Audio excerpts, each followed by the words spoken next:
portion mo kasi ngayong araw na to medyo maikli pasensya ko eh. Kita nyo naman no, medyo medyo ano tayo ngayong araw na to, hindi yung wala muna yung ano, yung PH update na medyo mahabang pasensya. Balagbag muna tayo. ZRH.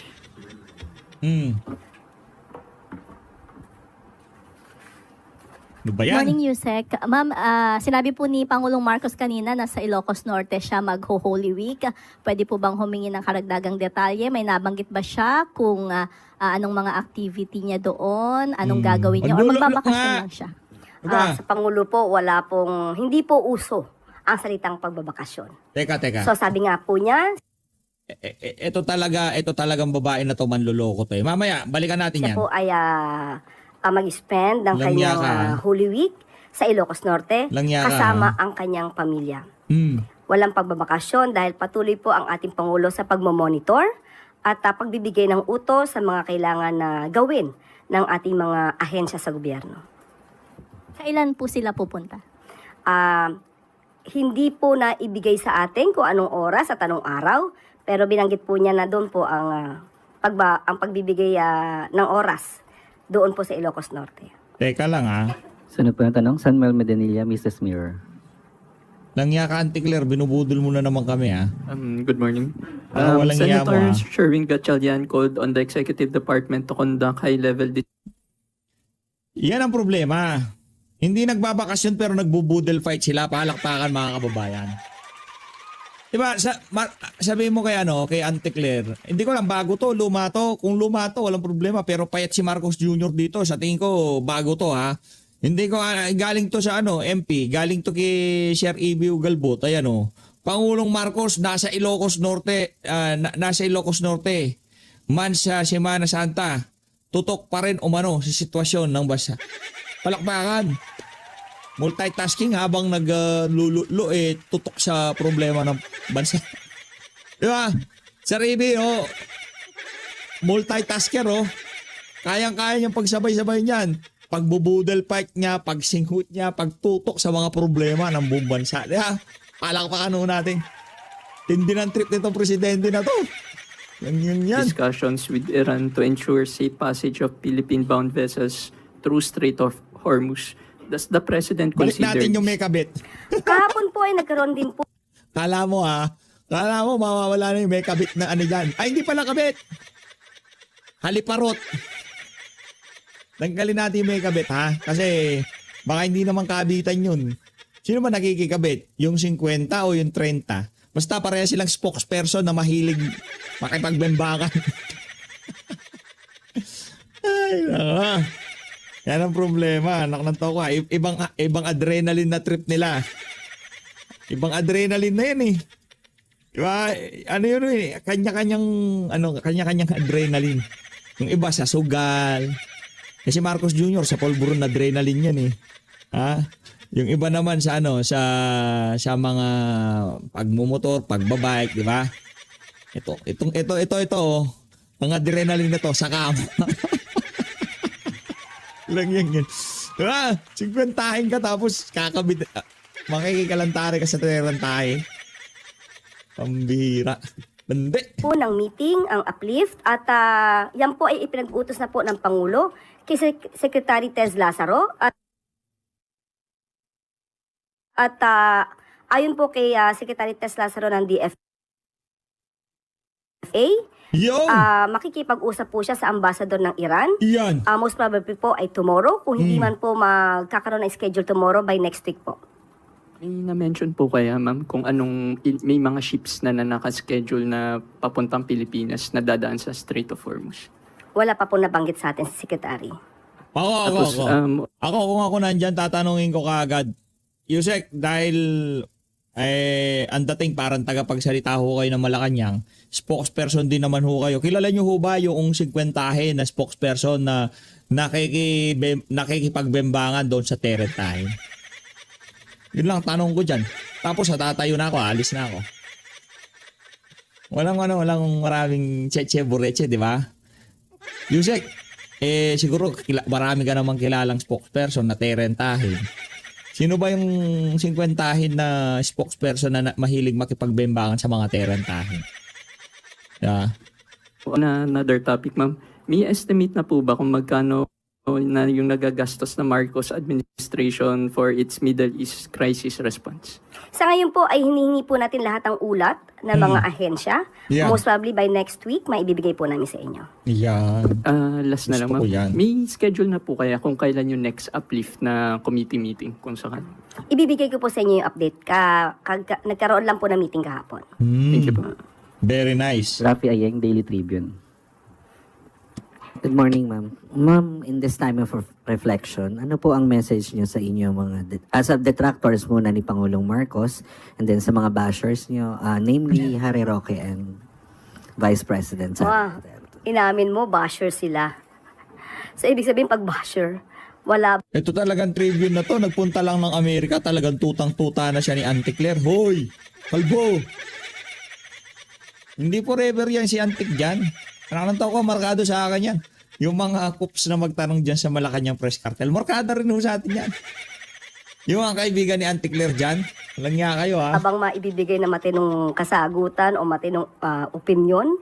Sa atin lang, sa ngayon, sa panahon ngayon, ay iwasan po natin sana ang pamumulitika. Kung wala po sila masasabing maganda at kundi paninira lamang, tumigil muna sila or tumigil na sila permanently. At makipagtulungan na lamang po sa administrasyon para sa ika-aangat ng ating bansa at ika-aangat din po ng bawat Pilipino. Ang basher po ngayon, sinasabi natin, pang sariling interes.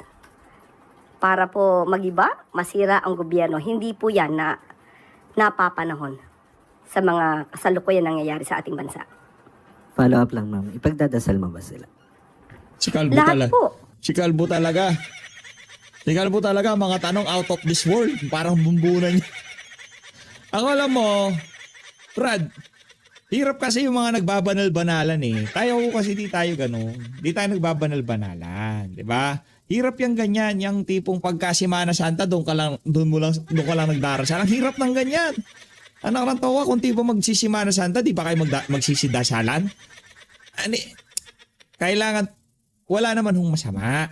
Di ba? Kung Semana Santa, siyasatin mo sarili mo, alalahanin mo yung mga dahilan kung bakit natin ginugunita yung mga araw na to, di ba? Yun eh. Pero para yung paggunita sa araw na kung saan ipinakita ng Panginoong Diyos ang talagang napakatinding pagmamahal sa siyang sinukob. Ikakabit natin sa politika napakaano naman huwata nun. Ika nga hindi ko lang alam pero ako hindi ko trip yung ganun. Stick tayo sa politika, Brad. Balagbagan tayo dito. Semana Santa, hindi Semana Santa. Focus tayo sa issue. Anong issue? Inutil ang gobyerno tapos ang usapan. 'Di ba? Wag natin idaan doon sa mga paawa, ipagdarasal yung huba sira. Anak ng tawa. Walang problema, ipagdasal mo sila. Pero hindi lang pagkasimahan sa India. Lahat ng makasalanan sa mundo dapat ipagdasal. Sunod po ng tanong. Pagdasal mo din yung amo mo na di umano tumanggap din na maleta kay saldi ko. Pagsidasal mo, yung dinliberan ng maleta sa Ilocos Norte. Okay? Ipagdasal mo din yung pamilya ng mga kababayan nating namatayan dahil sa baha, sa pagnanakaw na mga kaibigan ng amo mo sa House of Representatives. Okay? Pagdasal mo din yun. Naku, daming yung dapat ipagdasal. Si VP Sara, hindi. Pagdasal. Marami kami nagdadasal para sa kanya. Mahirap na baka... Sino bang inaano nyo? Sino bang dinadasalan nyo? Sa ngalan ng maleta? Envelope? Sa damukal na pera? Ganon? Iba yun. Ang unang tanong kasi, kanino kayo nagdadasal? Sino ba Diyos nyo? Ana Bajo, GMA News Online. Morning, ma'am. Oh. Ma'am, in relation to criticisms, may we just get a palace reaction on Senator Aimee seeking forgiveness from her father, late President Ferdinand Marcos Sr., for not being able to watch her brother, the president. May I read a portion of her statement? She said, "Hindi ko nabantayan kaya dad, sinubukan ko talaga, pinagpilitan ko. Nayayamot na nga sa akin si Bongbong, alam ko naman, pero hindi ko talaga kinaya." Okay, mas maganda po siguro mahimay natin ang mga bawat salita ni Senator Aimee Marcos. Ito naman ay para para malaman din ng taong bayan. Ano nga ba ang totoo? Ang sabi niya ay hindi nabantayan. Sino kaya talaga ang hindi nabantayan ng magulang at sino ba talaga ang hindi nabantayan ang kapatid? Unang-una po, ang Pangulo, hindi po ito nagbumura, hindi ito nagme-meltdown, lalo na sa publiko, Oh. at hindi po ito nagbabanta sa buhay ni Numan. Ang Pangulo po ay ikinasal, may pamilya, hanggang ngayon, faithful sa asawa. Anak ng tawa, asawa mo si Kokak, magiging unfaithful ka. Anak ng tawa, baka pagkalinutuan ka na ng almusal nun, huling almusal mo na yun. Yeah. Si Marcos Jr., siya yung embodiment ng isang asawa na walang ginawa kung hindi tumango sa asawang babae. Diba? Siya talaga yun. Siya yung perfect na halimbawa ng isang asawang takusa. Pagka sinabi ni Lisa, magpulburon na tayo, anak ng tawa, kahit may tama pa si Marcos Jr., umuoo yan. Ibig sabihin pulburon, yung Goldilocks, di ba? Pulburon Kahit na, gaganon-ganon yan Pagka, kahit na mataas pa sugar level niyan, pagka nagyayaan niya, sabi niya, sweetheart, naka-ready na yung pulburon sa mesa. Nakalinya na doon. Tirahin na natin. Yang mama na yan nakasalamin na yan sa taas. Di yan umaayaw. So, sino po kaya ba ang naging pasaway? Sino po kaya ang dapat na binantayan? Ang hirap nito, banat ka ng kabanat kay BP Sara. Ang nagtatanong sa'yo, si Senator Aimee Marcos, ang paparinggan mo si VP Sara, parang sira ulo, no? Parang, kay Aimee, ang babanatan niya si BP. Wala na talaga, ante, gano'n na lang tayo dito. Ang paghingi ng patawad, Yan. yung pang hindi pagbabantay sa kanyang kapatid, o ang paninira ng kapatid sa Yan. publiko. Oh. Ma'am, nakausap niyo po ba si President Marcos regarding sa latest statement ng kapatid niya? Alam po ng Pangulo ang nangyayari sa atin at sa mga pangyayari sa ating paligid. At asahan po natin ang Pangulo, hindi po siya naninira ng kanyang kapatid. Ma'am, sorry, last na. Still Hindi on siya Senator naninira. Aimee. Meron lang po siyang panawagan na Na ano lang, hindi siya naninira, nagnanakaw lang. Okay lang yun Okay lang paminsan. Sabi mo kay Marcos Jr., paminsan-minsan manira siya ng kapatid basta huwag siya magnakaw. Walang problema yun. Sirahan mo, kapatid mo si Aimee Marcos, sirahan mo ng konti. Walang problema, basta huwag ka lang magnakaw, sabi mo. Huwag lang siya makumuha ng maleta. Huwag na siya tumanggap ng maleta. Okay na, magbanatan sila magkapatid, walang problema. Pero yung away nila magkapatid, huwag kami idamay. Anak ng tawa, masama loob niya sa kapatid niya, anak ng tawa, magpa-deliver ako ng 3 maleta. Ganon. Yan. na isuspend yung government contributions ng SSS, GSIS, Pag-ibig Fund, and PhilHealth. Kino-consider po ba ito ng Presidente? Hintayin na lamang po natin kung meron pong i-anunsyo ang Pangulo patungkol po Nako, dyan. tayo na lang Thank you, ma'am. natin. Sunod po na tanong, Alvin Baltasar, Radyo Pilipinas. Alvin. Yusek, good morning po. Alvin. Yusek, recent Pulse sa survey said that yung paglaban sa katiwalian, yung pangunahing dahilan, kaya nagtitiwala ang mga Pilipino sa Pangulo. Ano pong reaction dito ng Palasyo? Yan naman po talaga ang nais ng Pangulo na maipakita sa taong bayan na ang administrasyon ngayon ay lumalaban sa korupsyon. Ang administrasyon na ito ang siyang magpapaimbestiga sa mga abuso sa gobyerno. At yan po ang gusto manatili ng Pangulo sa isipan ng taong bayan. At yan po ang ayaw niya na mapatid. Gusto niya sana ay magtuloy-tuloy ito kahit hindi na po siya ang Pangulo. Yeah. Speaking of tuloy-tuloy, Yusek, may mga nagsasabi na parang nalilimutan na daw ng administrasyon yung pag-imbestiga o pagtutok doon sa flood control anomaly. Ano pong masasabi natin dito, Yusek? Sa mga nagsasabi ng ganyan, ang tanging natin masasabi, hoy, gising. Gising. Dahil alam po natin kung paano po Hoy. nagsumiti na po ang ICI ng kanilang report, di lamang po sa ombudsman, Hoy. kundi pati po sa Gising. DOJ. Oh. Ang ombudsman ay nagsasabi din po habang sila itinatanong na patuloy Hoy. ang kanilang pag-iimbestiga, Gising. pati po ang DOJ. Yan. Wala pong natutulog pagdating Walang po natutulog. sa pag-iimbestiga. Sa flood Akala ko, walang natutulog pagka nakabatak. Akala ko, Antikler na, nakuha mo ako doon. Kasi yung mga bumabatak din natutulog.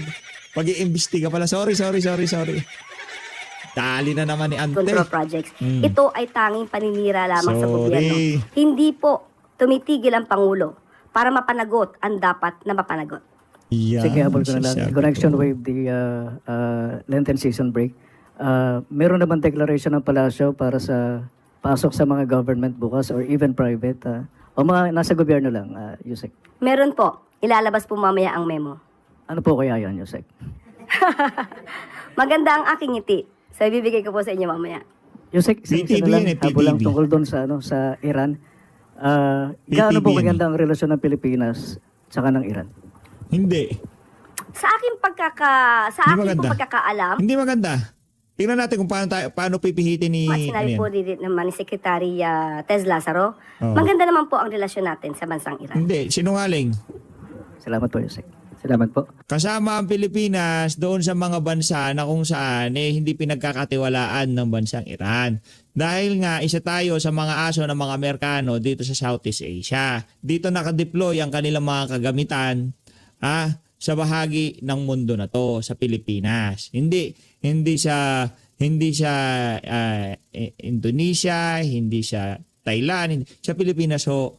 Diba? Yan ang malaking kasinungalingan dyan. Kasama ho sa binabantayan ng bansang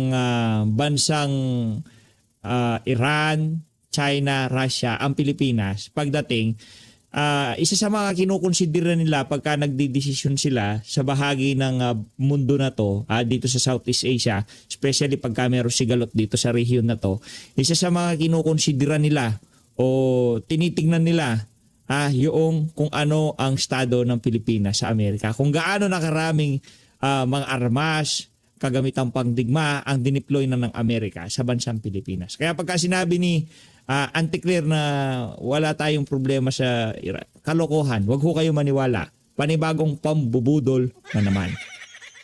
Maricel Halili, TV5. Good morning, Yusek. Yusek, peso has reached another record low. What does it mean for the country?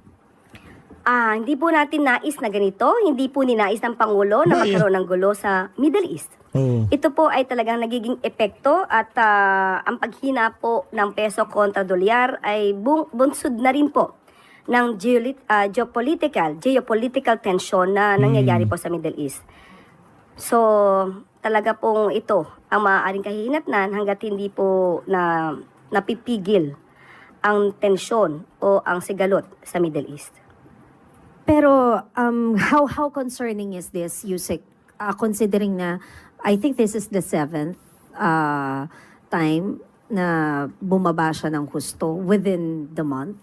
Yes, dahil nga po sa nangyayaring sigalot sa Middle East at ang alam po natin ang ginagawa ng Pangulo at ng administrasyon na ito upang maibsan po ang impact ng epekto nitong sigalot sa Middle East.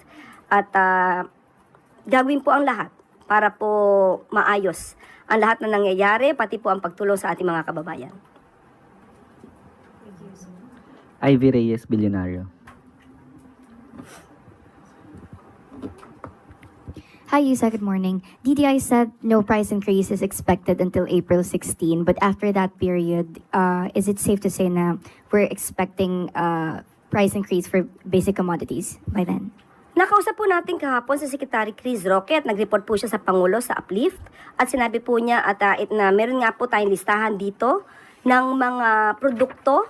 Ibibigay ko po sa inyo, hindi ko po alam kung kayo may kopya na, pero ibibigay ko po sa inyo ang kopya na ito kung saan po nangako po ang mga manufacturers na hindi nga po magkakaroon ng price increase hanggang April 16, 2026. Pero nangako rin po sa Secretary Chris Roque na weekly ay magmamonitor po sila at sa aking pagkakaalam, balak po niyang makipag-meeting muli ngayon sa mga manufacturers para po hindi tumaas ang presyo. Pero sabi nga natin, may mga pagkakataon po talaga na hindi natin kakayanin pigilan dahil sa nangyayaring sigalot sa Middle East. Pero lahat po ng pwedeng gawin ng ahensya ng gobyerno ay gagawin po para po hindi maging mahirap na pasanin ito sa ating mga kababayan. Assuming magtaas po talaga ng presyo after April 16, bukod po sa pakikipag-meeting ng DTI, ano po yung contingency measures ng gobyerno? Okay, sa ngayon po, ayaw na po natin sabihin na magtataas sila. So, doon muna po tayo sa walang price increase at after a week, saka po natin tanungin ang DTI para po sa mas detalyadong programa para dito. Ivan Mayrina, GMA7. Ayos. You said good morning. The Independent Commission for Infrastructure is set to cease operations today, March 31. I refer to Section 10 or the sunset clause of EO 94 that created the ICI, and I quote, "The ICI shall be rendered functus officio upon the accomplishment of the purposes for which it was created, or unless sooner dissolved by the President." Ang tanong ko po, ma'am, ano ba ang naging basihan ng pag-dissolve sa ICI? Is it because the President thinks the ICI has fully accomplished its mission, or has the President officially dissolved the ICI? Okay. Sabi nga natin at nabanggit mo ang Section 10, ang sunset clause, kung saan binanggit ang functus officio in Latin. Ibig sabihin, sila naman po ay nag-report at mismong si Justice Reyes ang nagsabi na na-accomplish na nila ang kanilang trabaho. At yun po magiging basihan at kung sila man ay matatapos ngayon, yan po ang magiging basihan dahil yan po ang isinasaad sa Executive Order 94. Yusek, may update na ba sa naging pag-aaral ng Malacanang sa report ng ICI? I remember in a previous briefing you told us that it's taking a bit, it's taking some time dahil mahaba-haba po yung report. Nabasa na ho ba ito ng Pangulo at anong naging takeaways niya? And is there any new directive to the Ombudsman or maybe the DOJ? Hinayaan niya po ang ICI na mag-decide kung ito po ay tatapusin ang kanilang trabaho base sa kanilang accomplishments. At nung nagsumiti na po ang ICI ng kanilang report sa DOJ at sa Ombudsman at siya mismo ang nagsabing tapos na po ang kanilang mandato. So, doon lang po nag-rely ang Pangulo. Ivan Mayrina, tapos na ICI. Ano na sila, kumbaga, para sa kanila na-resolve na ang issue natin dito sa mga maanomalyang flood control. 'Di ba? Hindi naman hindi naman ma-activate yung sunset clause na 'yan. Kung meron pa silang trabahong gagawin. Ika nga planchado na. Malinis na si Marcos Jr., hindi nasabit si Martin Romualdez. Ika nga yung mga malalapit sa administrasyon talagang absuelto at kaya nakisaldi ko at doon sa mga yung mga district engineer, pag napunta sa district engineer, delikado si bunuan nasa mga kontraktor. Yan. Zaldico, ang mastermind lang Zaldico at kontraktor. Maliban doon, wala na. Si Martin Romualdez. Di daw off the hook. Loloko pa tayo no?